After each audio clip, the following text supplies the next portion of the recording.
Buenas tardes, queridos contertulios, mi nombre es Abel de la Costa, estamos en el Sillón Bíblico en el domingo 22 del tiempo ordinario en el ciclo C, con unas lecturas, bueno, complejas, pero afortunadamente ya tenemos una parte tratada, así que los remito al grueso de las lecturas de hoy, los remito al comentario de hace 3 años, que se llama Al banquete con Jesús. Lo tenemos aquí arriba en el link y lo tendremos al final del vídeo también en el link. Pero yo me voy a dedicar hoy nada más que a un fragmentito de Carta a los Hebreos, que es el que leemos hoy y que completa esta aproximación a Carta a los Hebreos que hacemos en los domingos del tiempo ordinario. Ya les dije que Carta a los Hebreos es un escrito realmente monumental, es muy complejo y muy completo también, y es difícil hacer secciones y decir, bueno, a ver, voy a leer una parte. Bueno, la liturgia, aunque lo lee completa en el tiempo ordinario, pero en los días de semana, ha optado por presentarnos una especie de resumen en estos 4 domingos que hemos leído. 19, 20, 21, 22. Son 4 fragmentitos. Y que se aboca a un aspecto de la Carta a los Hebreos. La Carta a los Hebreos, como les digo, tiene muchísimos temas, muchísimas afirmaciones, incluso a veces muy difíciles, muy curiosas, muy difíciles de desentrañar, pero aquí se aboca a un tema. Está en la segunda parte de la carta, la parte que llamamos exhortativa. La primera parte es la expositiva, capítulos 1 al 10, segunda parte, capítulos 11 al 13, exhortativa. Y en la parte exhortativa se dedica a un tema, y que es que los cristianos muchas veces nos aburrimos de una fe tan simple y empezamos a buscar cosas raras. Y entonces, ¿qué tengo que hacer para heredar vida eterna?, le pregunta el joven a Jesús. Y entonces Jesús le dice, amar a Dios, amar al prójimo. Y además le concreta muy bien lo que es amar al prójimo. Así que nadie puede tener dudas al respecto. Amar a Dios, amar al prójimo. Con todo lo complicada que puede ser la teología cristiana, la fe en sí es simple. Jesús nos sacó el yugo más pesado que tiene la religiosidad humana, y que es buscar a ver dónde puede ser que se manifieste Dios. Buscar a Dios en la tiniebla. Buscar a Dios en ver a ver si cumplo o no cumplo su voluntad. ¿Cuál será esa voluntad? Qué complejo que es todo eso. Bueno, Jesús sacó ese yugo de nuestros hombros, lo arrojó y dijo, amar a Dios y amar al prójimo. Y de hecho, mostró el amor al prójimo como equivalente o como manifestación, queda mal decir equivalente, como manifestación del amor de Dios. Entonces, ¿quieres amar a Dios? Ama al prójimo. ¿Quieres servir a Dios? Sirve al prójimo. ¿Quieres la unidad con Dios? Ocúpate de la unidad con tu hermano. ¿Quieres que Dios te trate como un hijo? Trata como hermanos a los demás. ¿Quieres armonía con Dios? Busca la armonía en tu comunidad. Es eso. Ustedes me dirán, bueno, pero eso no es fácil de hacer. No, yo no digo que sea fácil de hacer. Pero no tenemos muchas vueltas para dar y para buscar a ver cuál será la voluntad de Dios. Ya está dicha. Y además, no tenemos que estar esperando el fenómeno magnífico y que el sol se ponga a bailar para saber dónde está la voluntad de Dios, porque Jesús la explicó con mucha claridad. Además puede ser que un día decida venir a recordárnoslo y se ponga a bailar el sol, pero eso no es revelación. En cambio, lo que dice en la palabra de Dios sí que es revelación. Amar a Dios, amar al prójimo. Pero resulta que los cristianos muchas veces nos avergonzamos de tener una fe tan simple. Y entonces buscamos cosas más complicadas, ¿no? Y entonces el autor de Carta a los Hebreos les dice, ojo, que han tomado un camino equivocado. Han tomado el camino de buscar la religiosidad complicada que tenían los judíos en el templo, o que tienen las religiones mistéricas que rodeaban a los primeros cristianos en esa cultura helenística, ¿no? Eso es un camino que no es el nuestro. Y a veces nos pasa a los cristianos que buscamos complicar la fe. Y entonces, por ejemplo, qué sé yo, el culto, ¿no? El culto es importante, el culto a Dios, porque a través del culto dialogamos con Él, le damos gracias, le pedimos, le ofrecemos. Entonces el culto a Dios es importante, pero no puede el culto ser el lugar en donde, por ejemplo, rompemos la comunión fraterna. Rompemos la iglesia porque no se dice las cosas en el idioma que a mí me llega. ¿Ven? Entonces, a veces complicamos la fe haciendo de algo que es accesorio, importante, pero accesorio en definitiva, como el culto, lo convertimos en el centro de la problemática. O si mi grupo tiene tal función dentro de la iglesia o tiene tal otra función, si se ubica en tal dicasterio o en tal otro, y entonces eso ya es fundamental a la fe, y todos los demás tienen que bailarnos al compás. Bueno, no podemos romper la comunión, que es el valor cristiano, en nombre de cosas que son importantes, pero son accesorias. Y eso es lo que les dice el autor de Carta a los Hebreos. Les dice, ustedes admiran mucho el culto judío y todo lo fastuoso que era, y llevaba animales al templo, esto. Bueno, ¿saben lo que les pasó? Y eso es lo que dice hoy este fragmentito.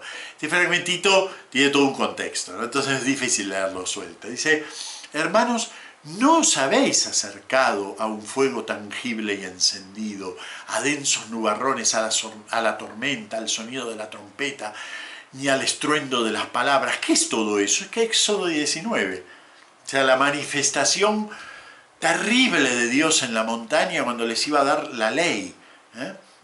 Entonces esa manifestación los dejó con la boca abierta. Y claro, nosotros querríamos un Dios que nos deje con la boca abierta. Pero resulta que miren lo que les pasó cuando Dios les bajó en esos densos nubarrones, en ese fuego tangible y encendido. Dice, oído el cual, ellos rogaron que no continuase hablando. En realidad queremos un Dios fastuoso, pero en el fondo tiene doble sentido ese queremos un Dios fastuoso.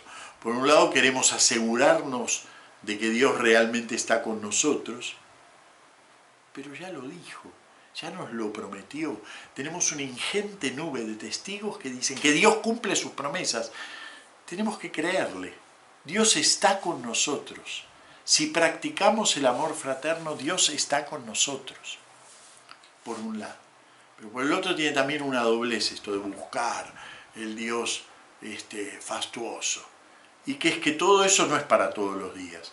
Entonces, me gusta el rito complicado una vez a la semana, y después durante la semana puedo vivir sin Dios, ¿no? Pero, no, cuando voy los domingos mi cura nos llena de incienso la vida, un día.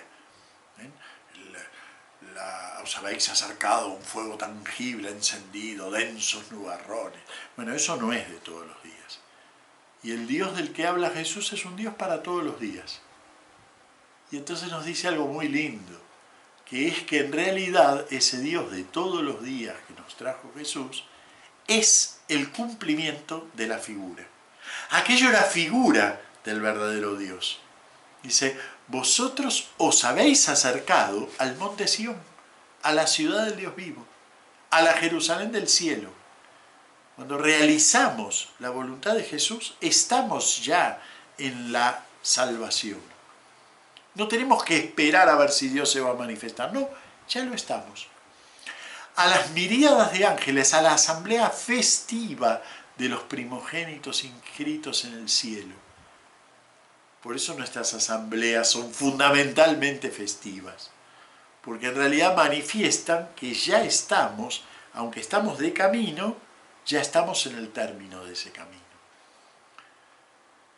a Dios, juez de todos, a las almas de los justos que han llegado ya a la perfección, y al mediador de la nueva alianza, Jesús. Nosotros ya tenemos esa realidad disponible para nosotros. Eso que buscan los cultos religiosos y que lo buscan a tientas a través de figuras, de símbolos, de imágenes, nosotros ya lo tenemos disponible. ¿Dónde?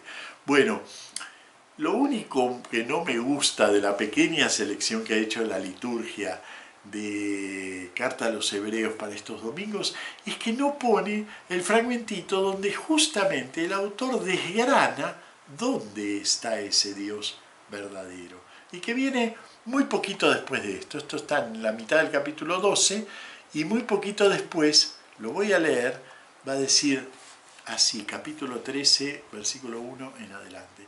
Dice: permaneced en el amor fraterno. No descuidéis la hospitalidad, pues por ella algunos sin saberlo hospedaron ángeles. Acordaos de los presos como compañeros de prisión. Miren qué expresión más curiosa, ¿no?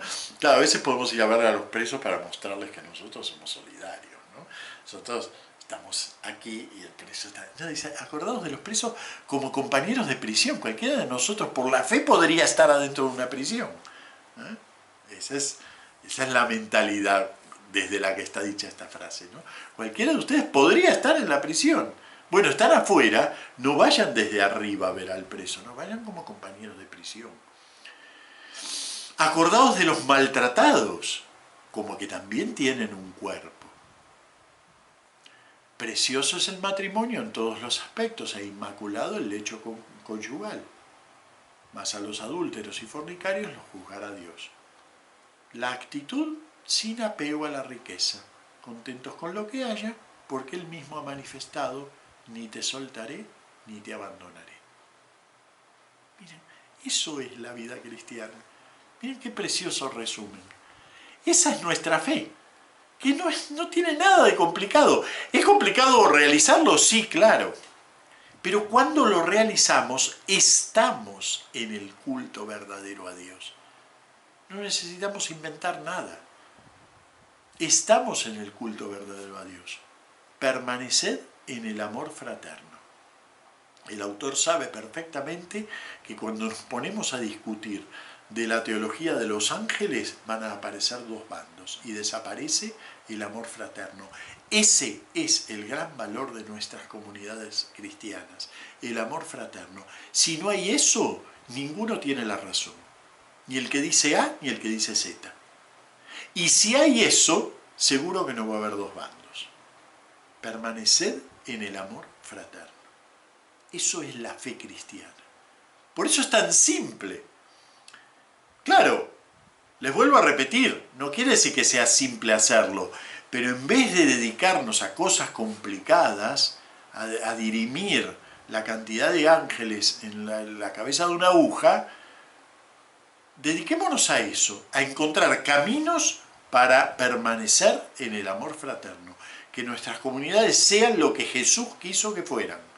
Un testimonio de amor fraterno en un mundo dividido, necesariamente dividido, ser fermentos de amor fraterno. Comunidades en donde pueden convivir gente que piensa A y gente que piensa Z. Porque no están allí para dirimir a ver quién tiene razón, sino para tener una experiencia de amor fraterno. Bueno, muy bien, creo que ese es el mensaje de Carta a los Hebreos. Es un texto que vale la pena leer, aunque es un texto complicado, ¿eh? Lo vuelvo a repetir, no es un texto simple. El Carta a los Hebreos es una abigarrada elaboración acerca de cómo la estructura religiosa nos puede pasar por encima y nos puede desviar del verdadero objetivo, que es el que nos trazó Jesús con su mandamiento del amor.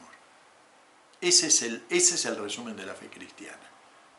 Todo lo demás, que puede tener su valor y su sentido y su lugar en la confesión de la fe, tiene que estar subordinado al mandamiento del amor, que es el centro de la predicación de Jesús. Muchas gracias, nos vemos la semana que viene.